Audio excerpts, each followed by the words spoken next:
How's it going, guys? I am here with a New Year's Eve video for you. And before we get started here, this is something I don't normally do, but I should. I want to thank everybody for supporting this channel this year. We did actually see a pretty big upturn in subscribers, a lot of different content. I'm very happy with the way how this channel is going. You know, we kind of jumped around a little bit. We did wrestling. We did a lot of gaming videos. We did a lot of Star Wars videos that were fun. And the wrestling content is actually my least favorite content. You know, I got to tell you, like, out of everything, that's probably the lowest effort content because it's really just me talking. There's not really a lot of editing going into it, aside from when I do something like a game review where I actually have to sit there and choose the footage and record commentary for those videos. It's not as smooth of a process as one might think.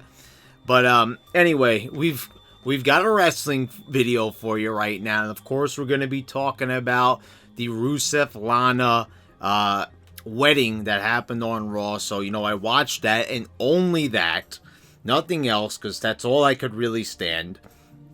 But before we get to that, I want to thank all my Patreons, that's something I don't do nearly enough, and it's always appreciated, the fact that, you know, you guys give to support this channel and show your love for it, and show your love for me, of course. That's, you know, astounding to me. So we're gonna go down the list here, and I'm going to give everyone credit for everything that they've contributed.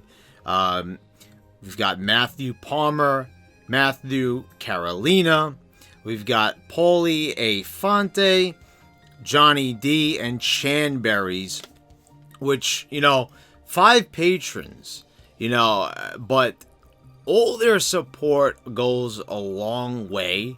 You know, it doesn't matter, just any type of contribution that you give, it all just shows that you care. And, you know, that is, it made me feel a little bit better about my purchases, like purchasing the mic that I bought. You know, we've got the Blue Yeti mic. We bought the updated Logitech camera. You know, we did different things here on this channel, and if you go ahead and you look at the videos from just like about 2 years ago or so, these videos are far superior to those. I mean, by a large margin. It's not even close to quality. I'm looking at it, you know, I never even noticed a lot of times that a lot of those videos very herky-jerky. We were using still a Logitech cam, but some really lame 720. You know, I still keep the videos at 720. If anyone's wondering why that is, it's because it's off of a webcam. And I want the videos to be 60 frames per second through OBS. So that's why, you know, I never go to 1080, because then we would have to downgrade it to 30 FPS, and I don't want to do that. I'd rather have a nice, smooth, you know, movement here in the video. So thanks to everyone who's contributed. Okay, so now that we got that out of the way, and the appreciation goes, you know, further beyond words, of course, and I want to wish everyone a happy new year, to the patrons, to the subscribers, and to anyone just watching the video here today. So let's talk about this angle on Raw. So how can Raw be any worse? How can the WWE be any worse? I think it's really hard, but somehow they managed to do that. Take a look at SmackDown. You would think that with Fox, we talked about this for a while. We're like, okay, Fox is going to take them to task. Fox is a little bit more concerned about their programming than USA. They have way more hit shows. You know, you would think that it would be tougher management. You would think that they would have to answer to the top brass over there. They wouldn't be allowed to get away with their indie wrestling garbage. No, they would not be able to do that. But somehow, some way, they're managing to do that. And their biggest angle one of their biggest angles anyway, is forcing a man to eat dog food. That's going to be the stipulation at the pay-per-view, I'm hearing. That's something that they're going to be doing for the Royal Rumble. I don't even know what to say to that. I mean, how long are they going to keep that big dog angle up? But we're not talking about SmackDown. We're talking about Raw. So that in mind, it sets the table for Raw. So, credit to them. They managed to get Rusev and Lana's angle a lot of views on YouTube. For some reason, a lot of people were not watching Raw, but they were watching those segments on YouTube. Probably because people were talking about how bad they were.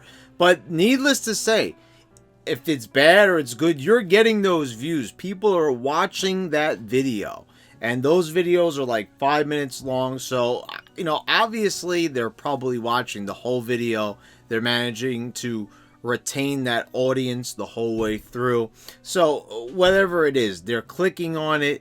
People are interacting with the video. They seem to get a lot of likes and dislikes, but it doesn't even matter which one they click because it's engagement. So WWE is succeeding. And when I watched this video today with the wedding, the video is number 2 on the trending list. Number 2. I mean, that is just beyond spectacular. It couldn't be any better for them, when it comes to... But, we're looking at this from the big picture. No one's watching the whole show. There's many other YouTubers that do far better than this with content a lot of times that is even lower effort and doesn't have the $1 million of production that goes into a WWE broadcast. So it's pretty pathetic, but this doesn't surprise me. You've got JD, JD from New York is going bananas on Twitter. He's, hoping for the death of Vince McMahon, and he wants him to be removed and all this. And, JD taking wrestling a bit too seriously. But here's the thing about this. So, they're basically trying to bury everyone involved. I don't know why they're doing this to Lashley.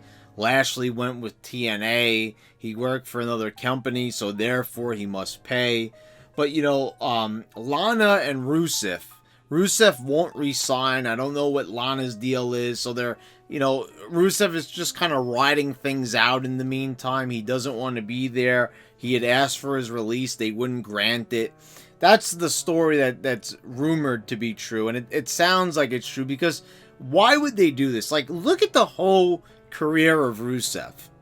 Why wouldn't this guy, just lose all motivation? He's been portrayed to be a goof, a loser, a guy with a big smile. Rusev Day, some goofy, ridiculous catchphrase and team with Aiden English that only the Smarks really liked, but whatever, Rusev was happy with that, I guess, for the time being, but the guy was at WrestleMania coming to the ring in a tank. They spent money on this guy's entrance to give him an actual real military tank to wrestle John Cena in a big match, with a lot of attention, a lot of fanfare around it. How does this guy feel that he really didn't do anything to deserve to be taken down? So I'm not a big Rusev fan.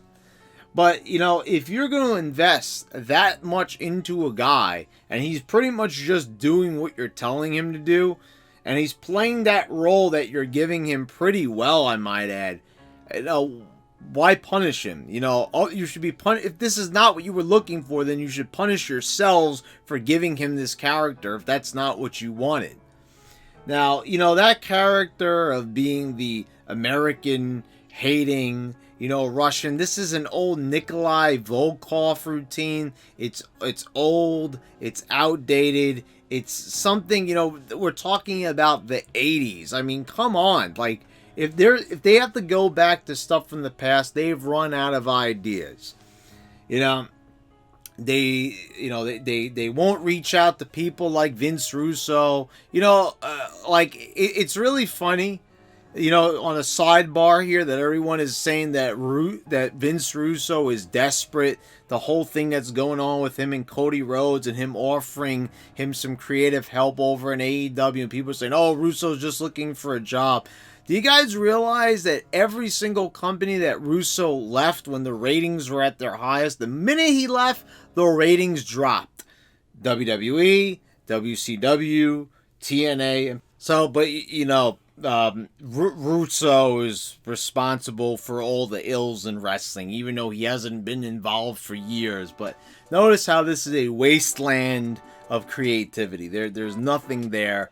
There's nothing to show for almost an entire decade of wrestling. Nothing new, nothing unique, nothing exciting. Little moments here and there, but barely anything that's worth remembering. No one can even really remember what happened 5 years ago even. You have to really kind of think about it in the back of your mind, So anyway, we fast forward and we're here, the last Raw of 2019, the December 30th edition of Raw. And we've got, the 73rd Raw wedding. And this time it's between Rusev and Lana.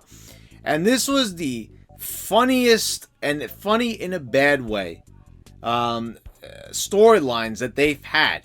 How many different times did they change this relationship angle? It started off with Mike Kanellis and Maria and Rusev.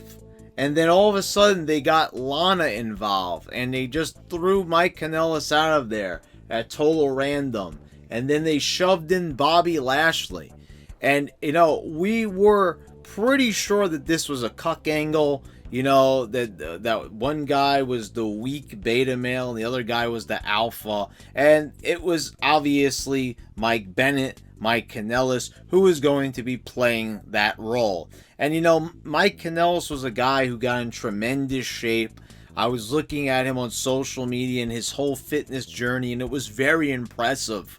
And, something like that deserved attention. Hey, Triple H, right? You're all about the indie guys, right? Well, Mike Kanellis is our ROH guy. There's a guy that could actually talk.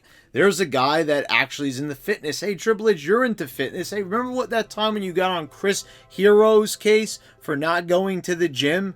And now all of a sudden, you hire him back. It's fine. Wrestlers don't need to work out. They don't need to stay fit. Let them look like Kevin Owens. Yeah, that's exactly what we need. It's fine to look like Kevin Owens. You could be the next Stone Cold if you look like Kevin Owens. What a bunch of bull. I mean, honestly. So Mike Kanellis is out of there. They grant him his release. He has to struggle to get his release. So, they just shoehorn Bobby Lashley in there. And then, then they realize, oh, well, what's that? Come to think of it, Rusev doesn't want to resign, so we're going to have him play the cuck in the angle. And so they get Bobby Lashley to make this guy look like a fool. They have, Lana low blow him. They make out above his prone body. It was just really uncomfortable to watch. It was like something really weird to really witness on a wrestling program. I'm all for these relationship angles and playing them up, but these are angles that just who is this for? This is not for a majority of the population. And I know a lot of times during the Attitude Era, there was a little bit something for everybody. But most of the Attitude Era content, most people liked. If you ask them about the majority of segments, people that were fans of the Attitude Era who don't watch now, they will tell you that, yeah, I liked most of that stuff. I liked the sexual chocolate angle. I like the Stone Cold versus the Ministry angle. I like the Rock and Sock connection. All that stuff was good stuff. It was good material. It was quality storytelling. It was great character development. It felt like this was a real variety show. And I say it time and time again, we're talking about a show that actually beat out must-see TV when Friends was a part of that programming block. One of the biggest sitcoms of all time, and people thought that wrestling was a better show worth watching than Friends. Now, I hate Friends. I really don't like that show, but you know, I'm a massive Seinfeld fan, as everyone knows. But you know, to beat Friends was monumental, to say the least. The fact that they managed to do that was very impressive. So we're looking at this storyline now, and you know, they're trying different things. There's, you know, this divorce court angle, and everything just felt so messy. And I think people enjoyed the train wreck, mentality of this whole thing. It was like, you know, it was like a car wreck. Everyone, you know, it's like rubbernecking on the highway. You don't want to look, you don't want to see mangled bodies, you don't want to see charred flesh, you don't want to see all that. But there's something in the human psyche that makes you turn your head to the left or to the right to witness the mayhem that had ensued. It's so we've got that mentality. We're sick, you know, demented people like that. So we've got this angle, and it's like just going off the rails. They're just throwing everything. They're throwing their feces at the wall. I've done that that analogy 1,000 times about chimpanzees sitting in the boardroom in the creative room and throwing duty at the wall on a number of ideas, like literally like writing ideas and, you know, and putting like you know, and taping them to a wall and having these chimps just throw their duty at it, and whatever sticks is what they go with. So, you know, I've said that 1,000 times.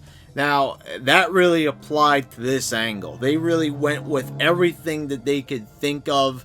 They went to the furthest reaches of their mind. They put their mind in the toilet, and it just was running rampant. And a lot of people said this is we haven't gotten any confirmation because we're going off of the dirt sheets, but this is a big part of like Paul Heyman. And if this is Paul Heyman, it's like contributions, then it's time for Paul Heyman to seriously retire, take all the money you earned, go move somewhere relaxing and peaceful. Because Heyman, you were good at one time, but you know, you didn't pay your employees, and there is a lot of valuables about you. But really, you know, come on.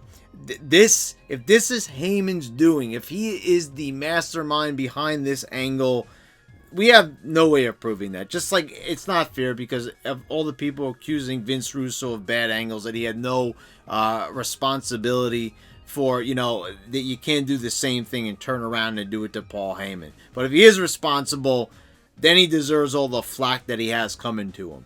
So with all this, they've got this big, they're finally going to get married and everything. You know, this is what we're going to do. And what do?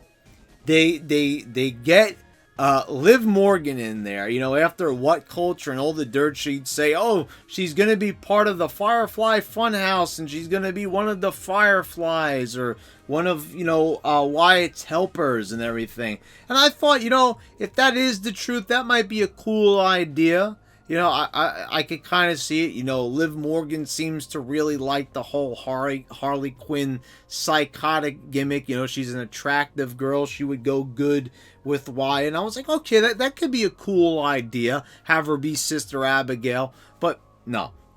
You know, once again, they canceled the Sister Abigail thing. That's done. We're not going to that, you know. And so it's, you know, the 1,000th false start to a Sister Abigail angle with her actually being personified as being somebody. So they cancel that out, and instead, you know, we finally get what they were teasing with Mandy Rose and Sonya Deville for so long. Now, you know what that is. Liv Morgan comes out on Raw, and she says she objects to the wedding as they're being married and everything, and they're saying their vows, and they say, does anyone object to the, you know, to this marriage? Liv Morgan comes out in some, you know, I don't get this, like, you know, Liv Morgan has got a heck of a body on her. She's very attractive girl, and they have her wear this completely hideous like suit, like sports jacket thing, where like one shoulder is missing and it just looked really dumb. You know, that's like really bad. If I'm looking at someone as attractive as Liv Morgan and I'm questioning her attire, no, I'm sorry. You could say like, oh, well, you know, you're more focused on that. No, it's because it's very distracting. She looked goofy. It's not like I'm criticizing this from a wrestling standpoint. I'm criticizing this from a goofball standpoint. That this looked totally dumb, and they do this to a lot of the girls. They dress them in weird ways, and they have no idea. Just like with all the male talent, they make everyone look like a goof. No one, you know, looks their best. They don't know how to characterize these characters the way they should be properly. Like I said, we have many talented people on this roster. I said that time and time again. If they wanted to, they could have a great product. They have the talent. I do feel that. Not everybody, but I think they have enough to have a decent show at the very least. So they get Liv Morgan out there, and, you know, they kind of do a tease. She goes, you know, I've been in love with you and everything, and you're making it like it's Bobby Lashley, but she goes, no, I'm talking about you, Lana. And that was kind of the admission that it was, you know, that they had like some type of lesbian affair. And like, I'm saying, so why would you choose to do this with them and not with the actual lesbian girl, which is Sonya Deville? You know, the one that they said back, you know, during the whole SmackDown draft thing, that she was going to be some wild card and she was going to be a big star, and she's a former MMA. And I sang her praises here on this channel. I said that if done right, she could be a viable opponent for Ronda Rousey, and they could really get some big interest in her as an LBGT character. You know, they could have did it with Finn Balor also, but no, they chicken out. So this is when they finally put on their big boy pants and finally go for something that could be captivating and take in a new part of the audience, get eyes on the product, get their names in the media. You know, do something. Do something that required something, but instead they pick someone who's playing a character instead of actually getting the genuine article, which, you know, and instead of making it like something that people could actually get behind, they do it in the most comical fashion known to man. And they waited where does she play into all this? You know what I'm saying? Like, okay, I'm not trying to overanalyze something like this because it doesn't even deserve to be analyzed, because it was so shoddily and horribly thought out and put together. And this is like probably the worst possible storytelling I've ever seen from WWE or any wrestling product for that matter. But, you know, when it comes to storytelling, WWE is the storytellers. You know, they're the ones known for the big over-the-top storylines. But I'm sorry, but this is, I want to say it's over the top, and it is, but in the worst way possible. The Ministry of Darkness and Stone Cold coming out and saving Stephanie McMahon from a dark wedding, you know, that was over-the-top storytelling, but it was fun and exciting because it felt like a horror movie. It felt like a thriller. It felt like Stone Cold was saving the boss's daughter from a satanic madman. But this is just stupid in every single way possible, in every sense of the word. They went from a totally different guy to a whole completely different guy, then get the guy's wife involved, and put in now Liv Morgan of all people. Like, first of all, there's no way that this was planned from the beginning, because I saw the vignettes that she was in, where she was in the bathtub saying, you're gonna see a different side of me. How do you go from that, unless that's what she was referring to? But it seemed like she was going to do some big debut with a whole different character. Maybe this was the character, but you could just tell that if you know the way how they usually do business, this is not usually how they do it. You would usually see like Liv come out and cut a promo of some sort, you know, explaining, but instead it's just like, oh yeah, I was dating Lana. What, like, when, so she's having an affair, like a heterosexual relationship with Bobby Lashley while she's married to Rusev. And this just comes out of the clear blue sky. Rusev was then also having this relationship with Maria. And you know what I'm saying? This just, talking about this is destroying my brain cells. And you want to ask why I don't review this product anymore regularly, and I only do it sometimes. How can I possibly review something like this? How can I possibly watch something this on a regular basis, even if it's in clips? I mean, do you see this story? And they have the nerve to keep going with it, and you know, and they just, it's like a big joke to them. Let's just keep going and make it even more ridiculous as it goes along. And then to put the ice on top of this crappy Sunday, we gotta get Liv Morgan in there and do the most random lesbian angle that I think I've ever seen. And, you know, Lana gets enraged, and, you know, and she just starts, like, you know, beating up on Liv Morgan, you know, for, like, ruining the wedding. But, you know, they could have at least made it interesting. She could have at least started making out with her or something just to, like, you know, feed into it. But instead it's like random wrestling one-on-one. I'm gonna beat you up, you know. And then Rusev pops out of a cake, and whoa, like, what has this become? I mean, honestly, like, I'm talking about Stone Cold and the corporate mission, and I know people, you know, you're right.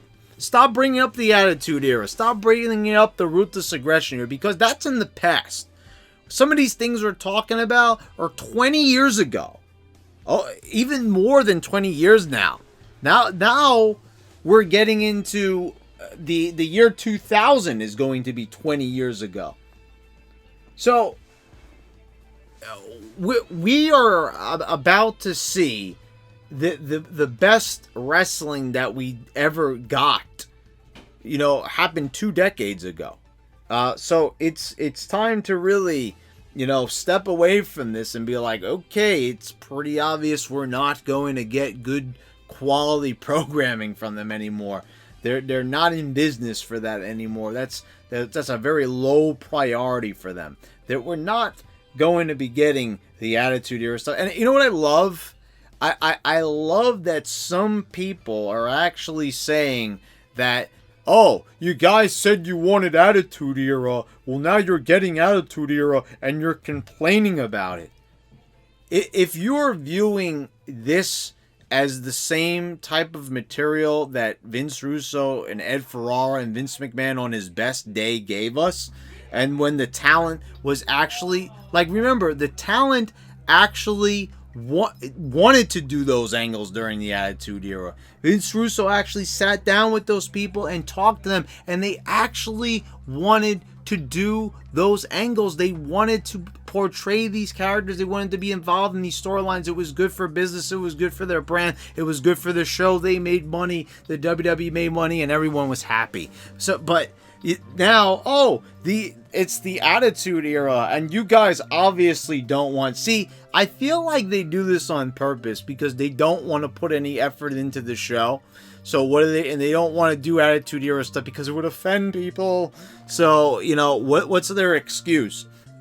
The excuse is that, oh, look, we tried to give you Attitude Era stuff, just like, you know, with Jerry the King Lawler, you know, faking his heart attack right after it happened. You know, for some people it was a little bit too soon. I kind of felt a little bit wishy-washy on it. You know, the Paul Bear is ashes and everything.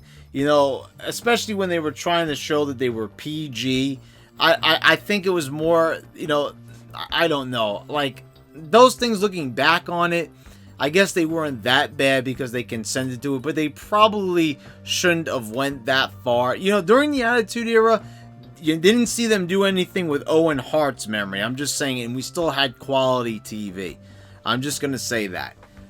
You know, but then when people think it's too soon and they don't think that heart attack, you know, making fun of stuff, heart attack parodies are funny, you know, then all of a sudden it's, oh, you guys are opposed to the Attitude Era. You don't like edgy content, so we're not going to give it to you on a regular basis. I am so tired of that nonsense, because this is not Attitude Era.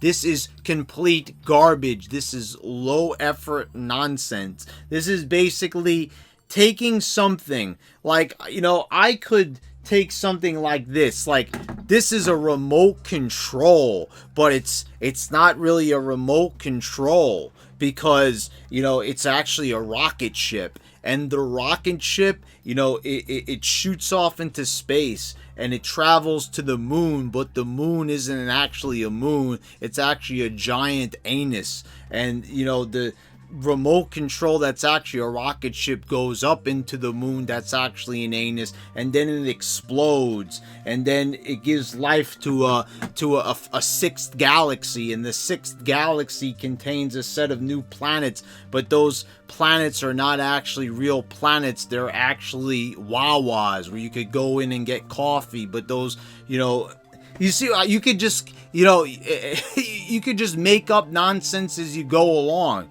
It's really easy. I just made that up off the top of my head. It sounded like a kindergartner came up with it. And that's exactly, this is like how, like, a marriage and how relationships and stuff would be conveyed on you know, through like kindergartners, things they heard from their older brother or overheard their parents talking about, things like that, you know, things that their uncle might have showed them in a magazine or something online or on their phone. You know, I'm saying this is the lowest common denominator here. And, you know, and what they're gonna do here is, once again, you're going to have people in the business. They're going to say, oh, what, you don't like the Attitude Era stuff? You guys always say that our best material is the Attitude Era. Well, here we go. We gave you Attitude Era, and you complain. You guys just can't handle it. So we're going to give you more PG, you know, indie nonsense. Come on already. I am so sick to death of the excuses. That's all wrestling is nowadays, is excuses. You know, the excuses for the ratings. Oh, it's DVR. Oh, it's this. Oh, it's that. You know, never mind the fact that you have shows that are successful despite the numbers of streaming services. You still got people tuning in to watching shows. You know what I'm saying? Where are those? How come all those numbers are calculated and they're way more successful? I've always said this. I've been saying it for years. If the show was that good and it was worth watching, the way how people make it out to be, then why would they wait to watch it on DVR? Why would they wait to watch it when it comes out in some low quality video on the internet? You know, going to some illegal website to watch it. You know, why would they not just watch it right then and there? Same thing with AEW Dynamite. If it's so fantastic and it's so dynamite and it's so awesome and so great and this is the best period in wrestling history, then why are we not watching it when it first airs? Probably because it's not that good. I'm just saying. So yeah, this angle was absolutely horrible. It was terrible. It was hard to watch. It was a total train wreck. It was a car wreck. It was a flaming dumpster fire, as many people like to say nowadays. And it was cringy as hell. How to get a cringy in there. Anyway, guys, thank you all for watching. Let me know what you thought down in the comments down below. Please subscribe if you haven't already. Click the bell so you get all notifications when I post all my new videos. And guys, everyone, have a happy new year. It was a great 2019 for me in my personal life and here on YouTube. I love 2019. I'm a big 2019 supporter. Yeah. But anyway, guys, yeah. I'll see you next time. And I'll see you in 2020, by the way.